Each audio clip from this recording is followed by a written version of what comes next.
it's going to be cold, and the rut is going to be great. Nice tent, come out, Jason, some goes around. I don't care where those bucks are going to come from or where you think they're going to come from. No matter what, they're not going to stop until they get to that downwind side. Oh, that's a big buck, bud. Our first rut report of the year was published in early September. We reported observing the usual early season rubs and fresh scrapes, sure signs of the upcoming rut.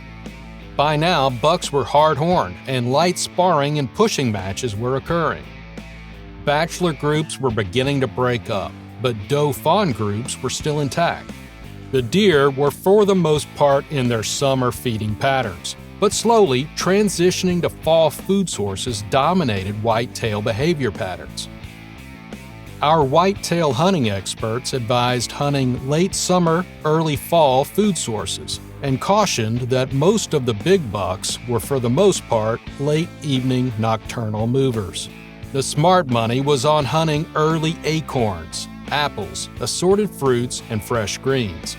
As usual, the deer were working hard, turning brassica stands into muddy feedlots. Rut travel patterns were not readily observed. Fast forward to mid-November. The rut was in high gear with multiple cameras showing chasing, sparring, and breeding. Nocturnal bucks were now daytime movers seeking an estrus doe any place one could be found. Mature bucks were on the march, and the best hunting occurred every day, all day long. It was time to take vacation or call in sick and head to the woods. The doe-fawn groups were broken up and food sources were being patrolled by love-crazed bucks. When the bucks weren't tearing up the brush or fighting for dominance, they were grunting a doe or snort-wheezing a warning at a competing buck. By early December, the breeding stage of the rut had begun to wane. This pattern was observed over roughly 94% of the whitetail's range. The farther north, the truer the pattern. A few southern locales had yet to experience the rut and are neck-deep in the rut currently.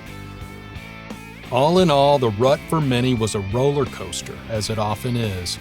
The cold fronts of late October, coupled with the optimum time for the hunter's moon, gave many who were able to be in the woods a shot at success.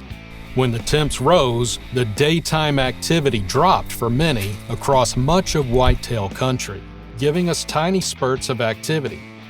A lack in cold temperatures as many seasons came to a close throughout December turned into a slow, late-season hunt for many.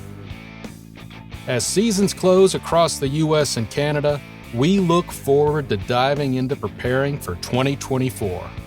The 2023 Rut Report is proudly brought to you by these fine partners: Mossberg, since 1919; Taurus, award-winning pistols and revolvers; Pyramid Air, the right products for your needs; Raw Frozen Scents; Habit Outdoors; Forget Genetics; Reveal Cellular Cameras; SpyPoint Cameras; Stealth Cam, and Muddy Outdoors.